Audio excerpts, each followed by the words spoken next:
Ladies and gentlemen, this is Joe's Classic Video Games, back with another cool repair video for you this evening.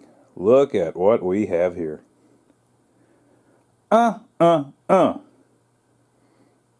is one fine arcade game. That's right. We are working on the original Atari Star Wars arcade game. What do you think about that? Are you as excited for it as I am? Now, folks, this is about as complicated as it gets. Doesn't get much more complex than this. This is an early 80s Atari with a full color vector monitor in it. Holy moly! So our buddy Adam down at the beach, who might be watching this video, what's up, Adam? Adam down at the beach dropped this thing off for us a while back, and we haven't had time to fix it yet for him. But the year is getting long, and we've got to get it going for him, so today's the day. We're going to see if we can get this thing working again. Now, he says it's just there's something wrong with the monitor. He's already had it rebuilt. He had me already mess with the deflection board, but I didn't have the actual whole monitor to mess with. So here we go. So I'm not going to be doing a lot of cosmetics on it. What I'm trying to do is get it up and running and get it reliable. He actually operates these in his arcade at the beach in Myrtle Beach. So check out Player's Choice Video Games. That's where he keeps all these. He's got a ton of cool games. So anyway, from what I understand, it has monitor problems. But they brought it to us, so I have to check and see if it made the trip all right and see what it needs. And we're going to test through the power supply and all of that and just make sure everything's how it's supposed to be and fix what we can and then get the thing not just running, but we want it to be reliable so that it lasts, you know. So we're going to work through it. But hopefully everything's already working. It just needs a little bit of work on the monitor. So we'll see. So the first thing I'm going to do is turn it around so we can get in it. Right? Now this is reproduction side art. The side art has been replaced at some point, but it's pretty nice. Such a cool game. Very iconic. You don't see these too often anymore, although they probably sold a ton of them. This is over here in our one of our storage rooms, so we've got all kinds of stuff in here. But we've been taking care of this game because we don't want it to get messed up. Very cool game. Back door is off of it. Adam, where's the back door? Have I got the back door? I'll ask Joe about it. If you don't know, Joe has a perfect memory. He always remembers everything. So I'll ask him if it came with the back door or not. I bet it did. Surely they would have had the door on it. So we'll see. All right, so I'm going to spin it around, though, so that we can get inside of it and see what's going on. So here's the art on this side. By the way, everything you catch a little peek of in the back, all of that stuff's getting fixed. We don't part nothing. It's all getting fixed, people. Back door is off of it. That's weird. I don't remember there not being a back door.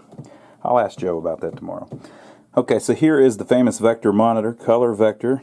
The neck board is off of it, but they probably did that on purpose so that whenever they transported it, it wouldn't break the tube. If you can imagine this up on the neck, let me brighten it up a little bit more. It makes it easier actually to break the neck if it's like that, because if you hit this board, you could, if you hit it hard enough, you could snap the neck off.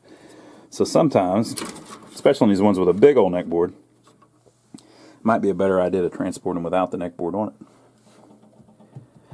Especially if there's no back door. So, all right. So this is a Wells Garner 6100 color vector monitor. It doesn't have the cage on it, on the high voltage unit, which it probably should, but we'll figure all that out. Kind of looks like that's a new flyback, if I was going to guess. I didn't know they made new ones, but I don't work on these that often. I just agreed to work on it because I'll work on anything. Right? We can fix it. We can fix it. It's not going to be any problem. So the reason there's a bracket here and there is a bracket here is because these originally came with an Amplifone vector monitor, and the Ampliphones they had issues. They acted up pretty quickly. All the vector monitors did. The people just didn't understand how they worked and stuff. But the ampliphones gave trouble. So over the years, a lot of the ampliphones were removed out of some of the games, and then they put these Wells Garners in them, which were a little bit more reliable, and were a little more like the other Wells Garner vector monitors, the black and white ones, which were pretty reliable. Okay, it's got a big, nice power cord on it. All right. This is the plug for the monitor. All right. There's our power supply. As you can see, someone has put a new big blue in it. The big blue has been replaced. Here's our power supply. Everything looks cool there. And this is our the filter board. So see how that's loose? That doesn't really matter. You don't even really have to have that filter board. It's just it's an easy way to plug in the boards. But usually on most of the Atari games, you can remove these harnesses and just plug them straight into the board. This is like a government thing. This is the government RFI shield. Atari 1983. Made in the US of the A. So this says player's choice. So he basically, Adam, a lot of times he'll send off the boards to have them repaired somewhere. So he's probably had all this stuff looked at already. Star Wars upright, tested good. Mr. Mike Kessler. I've heard that name. I heard he knows what he's doing. Probably knows more than me, but I've got the whole game, and Mike probably didn't. So sometimes whenever you swap parts or send stuff off to be repaired and it comes back, sometimes you have double problems, and you can't do it like that. Sometimes you get away with it, sometimes you don't. So I think what's probably going to be, I'm just guessing here from the beginning. Here's my guess. My guess is some of these transistors on the frame of the board are bad, and they're blowing fuses or something, and that's why we're not getting any video. That would be my guess, but I haven't even plugged it in yet. Just guessing. So I'll pull out the board so we can look at that. I'll pull it out if y'all won't freak out if I touch the carpet with it. Yeah, you'll probably freak out if I do that. I won't pull it all the way out. Just partially. Part of the way. So that is the Star Wars soundboard. Star Wars CPU board. And I believe this is the video board. Have I got that backwards? Yeah, AVG. Now look at, we'll work on this sucker if we have to. I'll pull it all the way out. I don't care. If you think I won't, I will. It's had a new, what do they call that? The AVG chip has been replaced. If you look down between them, someone has put a little piece of foam in there to keep the boards apart from each other. If I was going to guess, I would guess that this board has already been tested working. Somebody has done extensive work on this. Yeah, here we go. Looks like it's been worked on several times.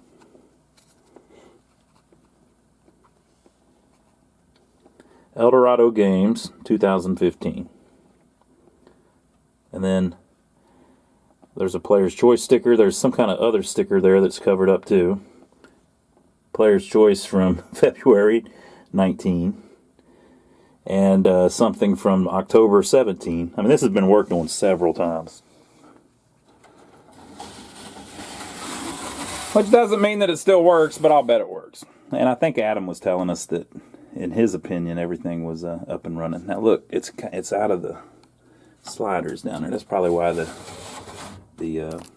filter board wasn't fitting on it perfect. But we'll get it back in there. That ain't no big problem. Okay, so what I want to do first is we're going to plug it in, and I'm going to look at the schematics and figure out what our voltages are supposed to be, and I'm going to check our voltages down here on this bottom power brick. And the reason I'm going to do that is because those voltages run the monitor. So we want to make sure that the correct voltages is running up to that, and we want to make sure that the correct voltages are running over the power supply, and we want to make sure the correct voltages are running from the power supply to the PC board, because if the AVG board, the I don't know what the A stands for, but it's vector generator, or maybe it's analog vector video generator. I don't know. I'll look it up. AVG board. It probably needs certain voltages, you know, and if it doesn't have the right voltages, it won't send out video. So I believe what he was telling me was that even though I worked on this board here and sent it back to him, that he can't get any video on the monitor. So I don't know if that's because it's blowing fuses or what, but we're going to find out. So let me get the manual, and we'll figure out what the voltages are supposed to be coming off of that power brick at the bottom. Whenever you're working on anything like this, people, just start at the beginning. We're starting right here. Okay? This thing runs off electricity. We're starting right here. And then we're going to follow it into the cabinet and figure out where the electricity stops. Alright, so I have written down the voltages that are supposed to be coming out of the big plug in the bottom. So there's a plug in the bottom with 15 pins on it. And so the way that it's working is AC is coming in out of the wall. Like I showed you, it has a nice big new looking cord on it. Everything is great. And then it runs into that power block at the bottom, and it is split through a fuse, and then it goes out to some switches. And so switches on the cabinet turn the game on. So I have the switch on. Okay? So then the power goes back down into the power brick and is turning on a fan. So you can hear the fan right now. So they've got a fan in there on the game board trying to keep everything cool. And then the AC also goes up and turns on the light bulb up in the top of the cabinet. That's on too. So all of that is fantastic. So the AC is working good so far. So once it does that, it creates a bunch of voltages on the transformer. So the transformer gets AC voltage, and that starts spitting out some other AC voltages, right? Some of that voltage is rectified by a bridge rectifier underneath the power chassis and runs through a big capacitor, which is the famous big blue, and it creates this voltage here. 10.6 volts DC, and that's the ground of it. These other three are AC voltages, right? So I'm going to check these. I've removed the 15 pin plug, but the power supply is still creating that voltage. It's just not going anywhere because I unplugged all the wires to it. So if any of these are off, they're not hooked up to anything right now. As you saw earlier, the monitor is also unplugged, right? So we're checking it with nothing plugged in, which means a lot of these might be high actually, but you're just looking to see if any of them are missing or like crazy high, like twice as high as they should be. So the first one we're going to check is this DC voltage one. So I'm going to put my black lead on ground, my red lead on pin 1, 2, and then 3. And I'm going to do it very carefully so that I don't shock myself. Alright, I believe my ground is in pin 5. That's pin 1, a little high. It's pin 2, it's a little high. That's pin 3, it's a little high, so I'm going to leave this in 3, and then I'm going to move my ground over to 4. Alright, so why did I do that?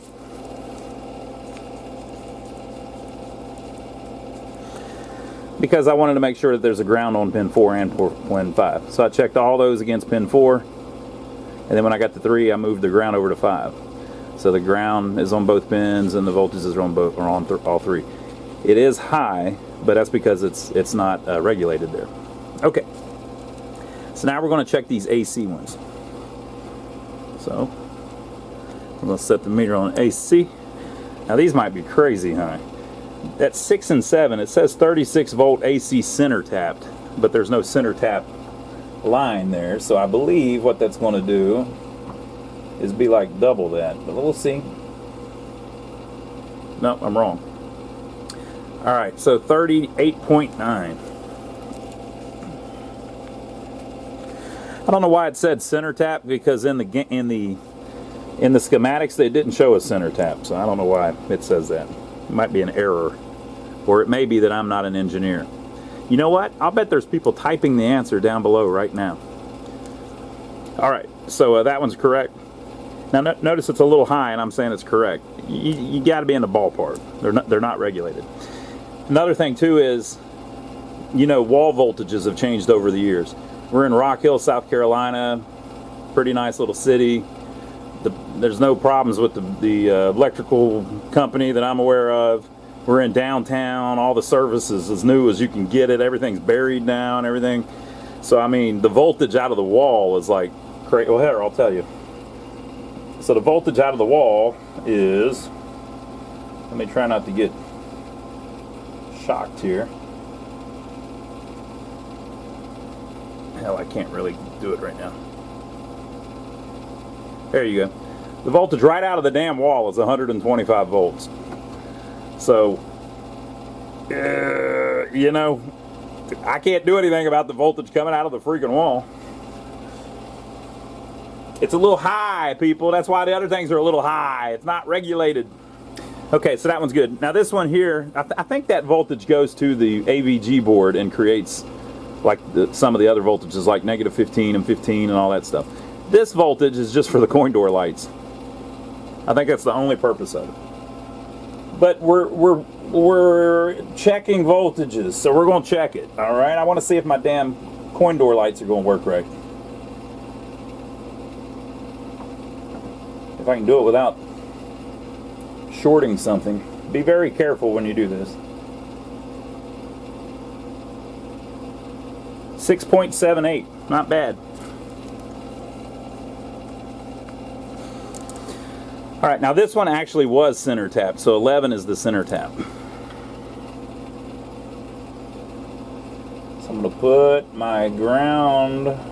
It's AC, so it's not really a ground, but we're going to put the black in that one, and then here we go. We got 27 volts between 10 and 11. And 27 volts between 13 and 11. Okay, so that's like 54.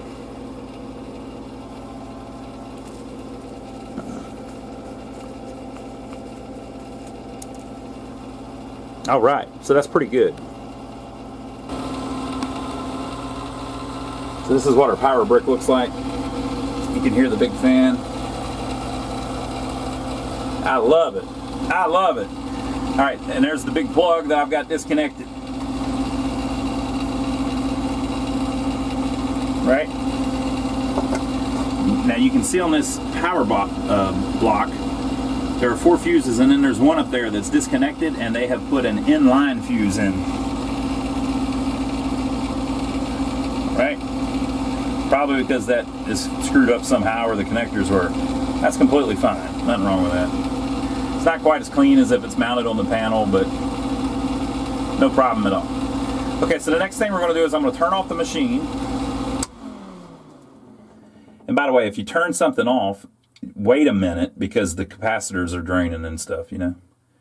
If you turn something off and then right back on, it causes issues. So I'm going to plug this in. See what I'm saying? Did you see that? You just saw that, right? Thought I was crazy, didn't you? You thought I was crazy. Don't trip. I still got the monitor unplugged. Don't trip. I still got the board unplugged. It was probably the coin door bulbs coming on or something. Okay, so I plugged that back in. Now, like I just said, I have the board unplugged still, and I have the monitor unplugged. So now what we're going to do is we're going to turn it back on, and then we're going to check the voltages coming out of the next section of the power supply. this regulator board here. By the way, all that white stuff, that's no problem. It's just somebody's cleaned that, and they probably put it in a dishwasher or something and got it, and it does stuff like that sometimes. It's no big deal. It's just that's usually anodized, and that's came off of it a little bit. No problem.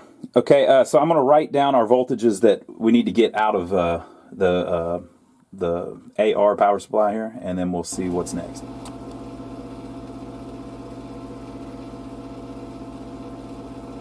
So here is our next set. So I've turned it back on. The coin door lights are working. So that's our next step. We got the lights working. Now, by the way, all this stuff is already working. I'm just systematically checking it because I'm trying to figure out what the hell's wrong. I don't like chasing little things. I like working through, and then I know, because later, if we run into a problem on the monitor, I don't have to go look at the power supply. I know the power supply is good. We're doing it in order. And that's how you get them reliable, in my opinion. So there are two output connectors. There's a J7 and there's a J10. There's also another one for audio, but we're not worried about that right now. So J7, pins 1, 2, and 4 are ground. One of these was the negative sense. The sense circuit, we'll talk about that later. 5, 6 was the positive 5, and 3 was the positive sense circuit. So this is a regulated voltage. So it should be 5 volt. It'll probably be a little bit high though because we don't have the board plugged in, so there's no draw on it. But it should, you want that to be exactly 5 or a little bit higher than that whenever the game is up and running and the board and everything's plugged in. J10, 5, 8, 11, and 12 are ground. Now remember I was saying I thought that the 36 volts was used for the AVG board. It is, but it's rectified first. Or it's rectified first. So that all of these are DC voltages. The power supply board turns that 36 into plus 22, minus 22, plus 12, plus 15, minus 5, and minus 15. What? Yeah, that's right. This board is making 7 different voltages. Just how it is, people. So if one of those voltages is missing, your crap ain't gonna work right. That's just how it is. Okay, so let's see what I can do. I got the board pulled out here where I can get to it a little bit easier. Let's see what I can figure out. So J7 pin 1. Now I've still got the plug in, so it's going to be a little bit harder because I can't get down in the plug as easily. Pin 1 and pin 5. 5.38. Remember, like I said, it doesn't have the board plugged in. So that's probably about right. If you send the board 5.38 volts, you're not going to fry it. It's a little bit high, but you're safe to plug it in like that. And it will probably drop once the board is plugged in and has all of the chips sucking up that beautiful juice. Okay, so that's that. The 5 volts is working, at least with no board plugged in. Okay, J10 is a little trickier to get to. I'm trying not to get electric killed.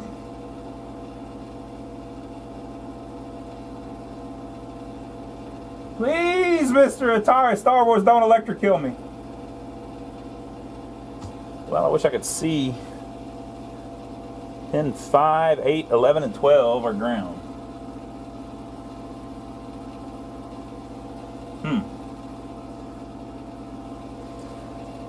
Let me get my flashlight. Flashlight, where are you?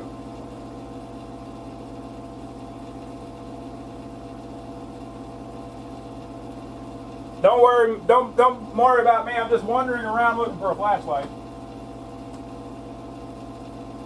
All right, I'm back. What happened?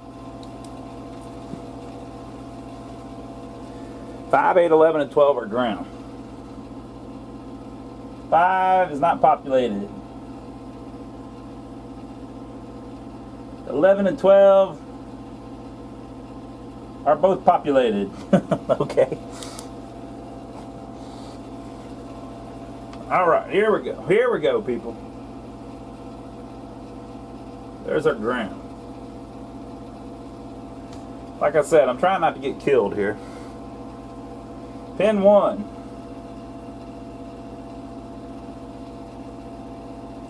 $22 volts. It's high as hell, though. 26 volts. Okay. Pin 3. What is that? Is that a problem? Looks like a problem. Pin 1, 26 volts. Pin 2 is not populated.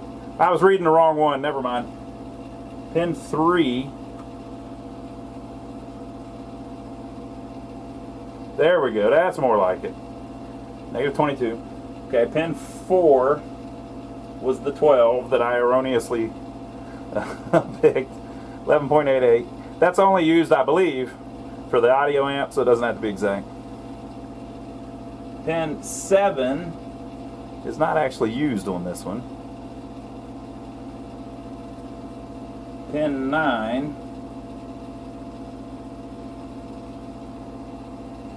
Negative 5. Okay, so the plus 15 and minus 15 are actually not populated. So this game must not use them, or the AVG board does it. So we'll check all that on the schematics. So all of them were in the ballpark, except for the 15 and the negative 15 aren't even wired into the cabinet. So it must not be a thing, even though the schematic says that it's a thing. What's that all about? Alright, so I'm looking at the schematics. In the schematics, it lists 15 volt and negative 15 volt. Right? But if you look at the wiring diagram, that's the cockpit one. We don't want the cockpit one. This is the upright one. If you look at the wiring diagram, they do not actually show the power supply outputting 15 and negative 15 because it's not used. So I don't know why they got it on that one. I guess just because it's a generic diagram of the power supply. But this game does not actually use positive 15 or negative 15, at least from the power supply. Maybe the AVG board does it. Alright, so that's that. So the power supply seems fine, people. So you know what time it is? It's time to plug in the game board and see if it works. I knew it, look. 15 volt. Negative 15 volt. The board itself does it. That's probably what these two voltage regulators do. The Asteroids does something similar. It takes 22 and turns it into 15 and negative 15. Okay, so we're going to turn it on, and then you might get to hear one of your favorite old school games come back to life. The monitor is not plugged in. Here is the power to the monitor. Okay. Again, we're following the power through. So now we're up to the board. So what am I going to do on the board? Well, I'm going to turn it on. It's probably going to make some sound. And then I'm going to check some of these voltage tabs to see if it's the correct voltages are all there.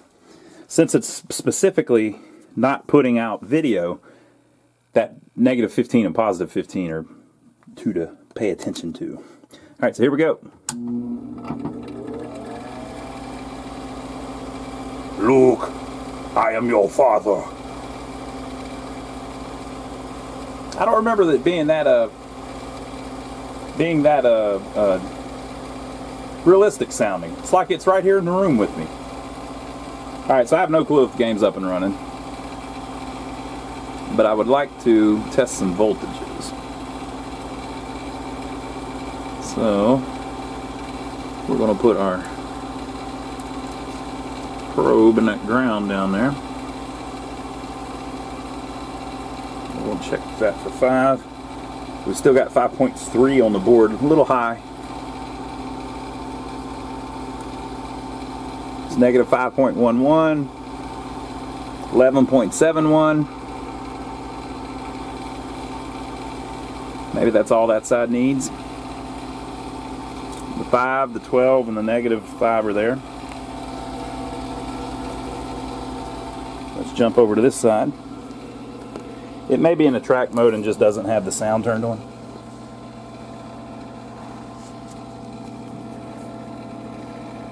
And find a ground that I can get to without shorting it out to anything else.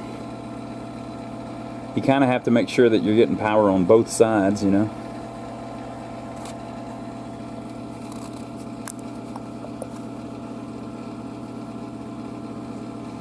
Whoever sent me those probes with the clips on them, I probably ought to go get those, but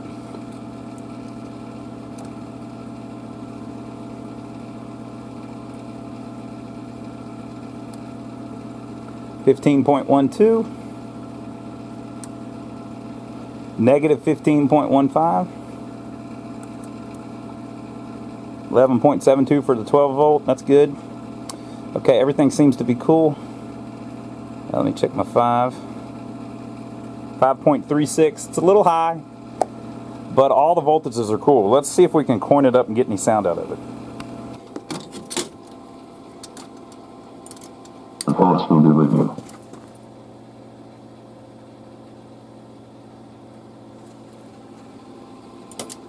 Always. Good old Atari. Red 5 standing by. I haven't played it in so long I don't remember what screen we must be on.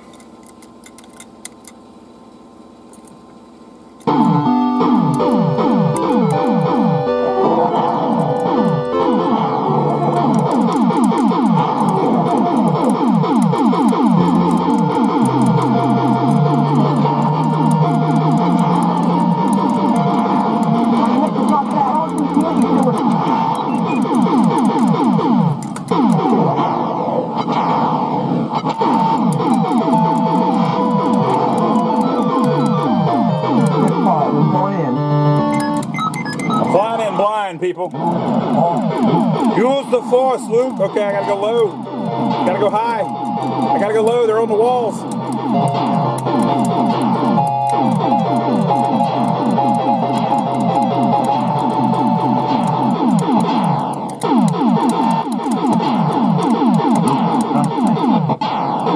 Luke, trust me. R220, increase the power.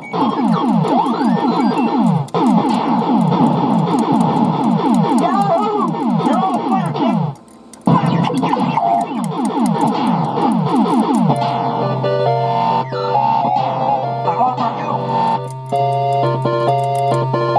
Remember, the force will be with you. Always. Woo, boy. Okay.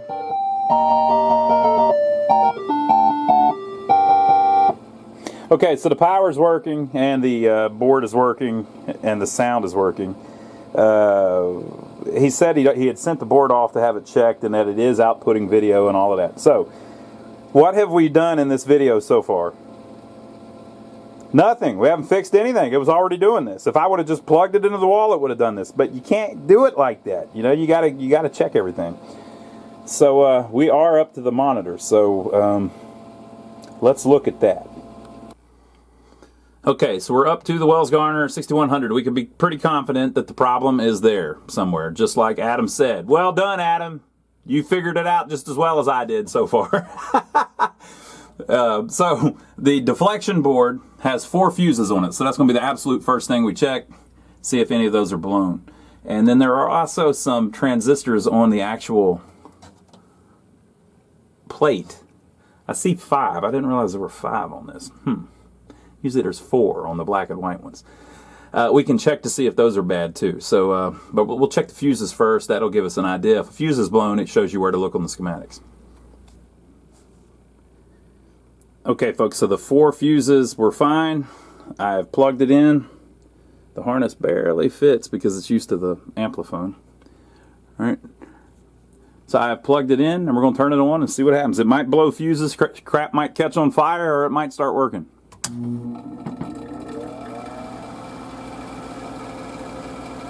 believe that's the spot killer. We have a spot killer issue.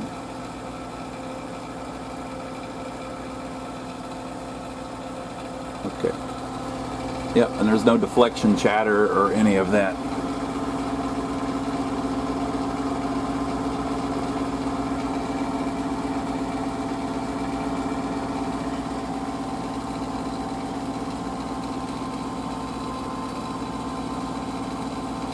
Just checking to make sure. Yep, alright, nothing.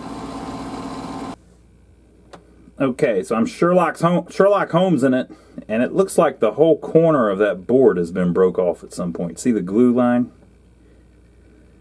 So I'm going to pull the deflection board out and let's look at it. It looks like the corner of that is snapped off. So if one of those traces isn't isn't reconnected, that would cause issues. So we'll look at that first just to make sure that's all right, and then we can go from there if that's not the problem. So here's what we're looking at. Now these are old, early 80s design, so it's a one-sided board. They have the silk screen on this side. It's just to make it pretty, people. All of the actual foil is only on this side. So if you look, it broke that right there. They have reinforced it with a bunch of solder. I tested it. It has continuity. This one was broke, but just the little end of it there. So no issue there. This one was broke, but also just the little end of it there. That's all connected together.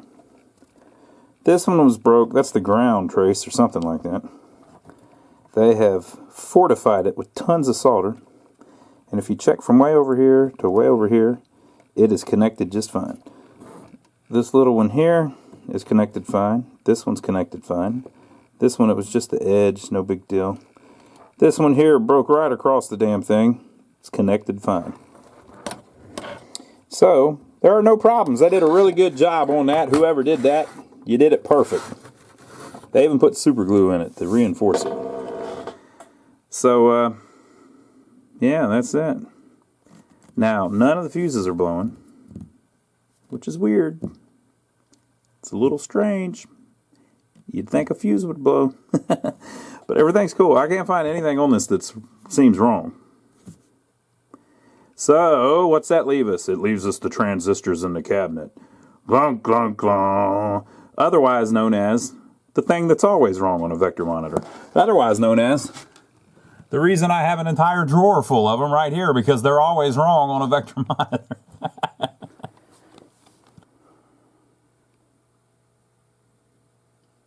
Okay, now I'm about to show you how I test these transistors, and you're not even going to believe that this works. But I'm going to show you that it works. Let me see if I can rig this up somewhere where you can see it. The game is off. It's staying off. It's completely off, so don't give me no crap.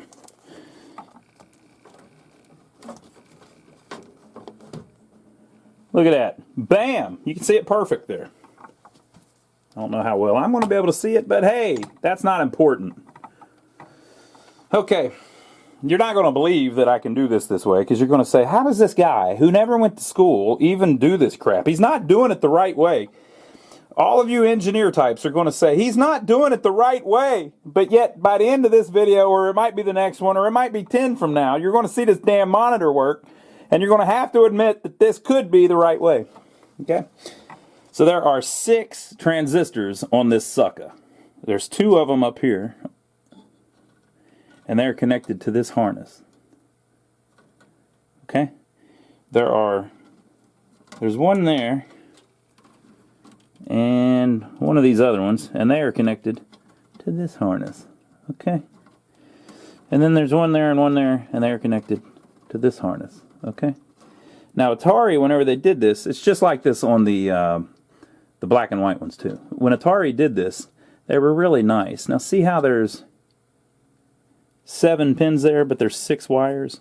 They put them in order for you if you're going to check them.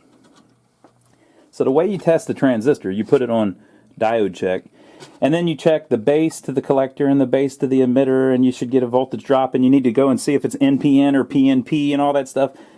I get it, people. I understand you're supposed to research all this crap, but you don't have to do all that. You don't have to do all that. Atari was so nice. Look, they put the purple, the blue, and the white go into this one, right? So on this end is purple, blue, and white. So you take your leads, and you're going to do 2 things, okay? You're going to put the black one on the middle one. So the middle one is the blue one. You're just going to touch the freaking little metal piece, right? And then you're going to take your red one and check the other one, and then the other one. And you're going to see what reading you get, and then you're going to reverse it and check it again.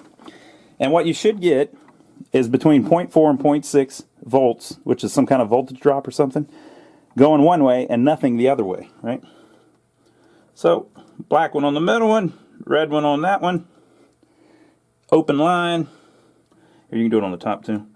Red one on that one, open line, so there's no reading that way. Red one in the middle. Black one on that one, open line, and on that one, open line. So what that's telling me is I'm not reading anything that transistor is doing a damn thing. Oh, I think I was shorting them together.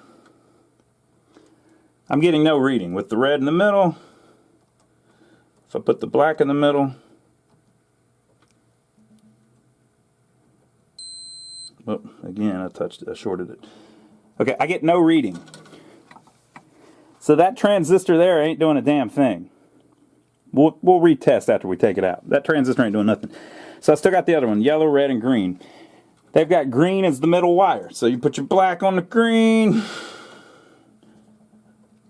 red on red. I'm getting 0.09. That's a short. Then if I go green to yellow, I'm getting 0.09. Again, that's a short. If I put red on green,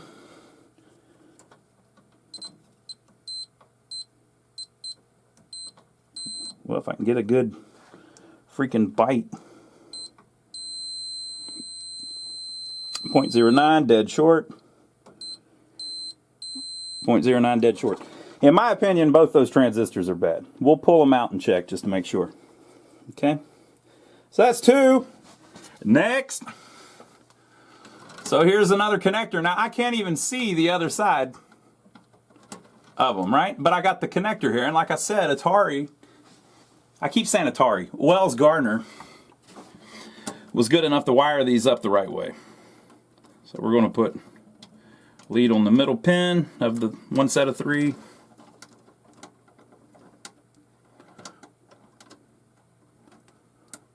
No reading. No reading. Let's reverse them. 0.561. That's a good one. And this side, 0.556. That's what it should read. Now, I don't know if that's an NPN, a PNP. I don't even know the part number that those 3 wires are running to. It's irrelevant. Okay. Green to red. No reading. Green to yellow. No reading. Let's reverse it. 0.527. 0.518. Whichever 2 are hooked to this, in my opinion, are perfectly fine. So then finally we got this one.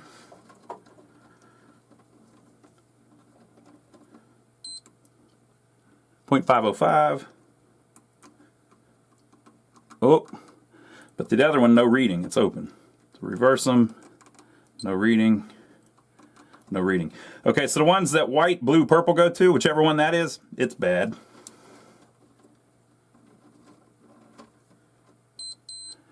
Green to yellow.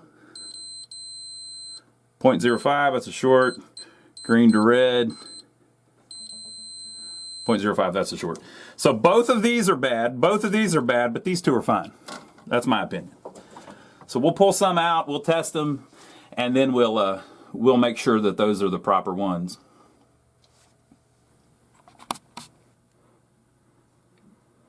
I should mention too, another thing you should check is take your multimeter and check between the case of it and the frame, and just make sure they're not connected, because if they are, then the insulator is messed up. It should be insulated from the frame. So I'm gonna have to pull all those. We're gonna have to check to make sure which ones are which. We're gonna have to test all of them out of the cabinet and then put either all new ones or the good ones back in it, right? But the good news is that's exactly what makes the what you call it, the light come on that I was talking about, the spot killer light. That light comes on so that there isn't. So basically, if there's no deflection, that means that the beam is not moving on the screen, drawing what it's supposed to draw. So it's all concentrated right in the center of the tube, and it'll burn a dot in the screen, a spot. So that if there's no deflection, that board senses it and it turns off the beam, so that there's no spot on the screen. Hence, it's called the spot killer light, right? So we're going to have to pull all this stuff out and start over from scratch. But all this stuff's mentioned in in the manual. It'll show us where all of them go, and we'll check them all out and put them all where they go. But oh, how time flies when you're testing power supplies. 40 some minutes has already passed. So we're going to end it here. But don't worry, I'm already planning ahead. We're going to run all these videos in 1 week, so you won't have to wait long. Hell, if you catch this video late, you won't have to wait long at all. I might even have the second one up by now. Go check. But I'll break it and we'll film another video next time. At least we got to a stopping point where we figured out what the issue was. So give us a thumbs up for taking the trouble to film it for you. Let me see if I can illustrate it a little more for you.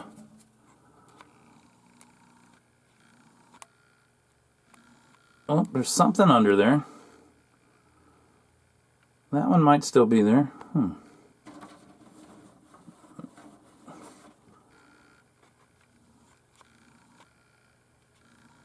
I can't tell, people. Part of it might still be there on that one. Maybe that's one of the two that tested all right. We'll figure it out. But give us a thumbs up for taking the trouble to film it for you. I think we did. We definitely figured out that they're bad. Remember, we tested them with the meter. So give us a thumbs up for taking the trouble to film it for you. And we appreciate everybody that's been using our Amazon links. Thank you very, very much. I misspoke earlier when I said that this one was more reliable than the Ampliphone. I'm being told online that the Ampliphone is actually better than this one. I know that it's electronically superior, but they say it's more reliable too. So maybe I got that backwards, okay? But there was only two of them, really. There was the Sega one too, but it's not compatible. So we appreciate everybody that's been using our Amazon links. Check out my brother Donnie's channel. I'm over there with him all the time. We're doing stuff over there, but it's not arcade related. Working on trucks, working on his farm, working on old buildings, working on mobile homes. So check us out over there if you haven't already. And we will see you on the next video where we'll tear into this thing a little bit farther and see if we can get it up and running. We appreciate you watching, and we'll see you next time.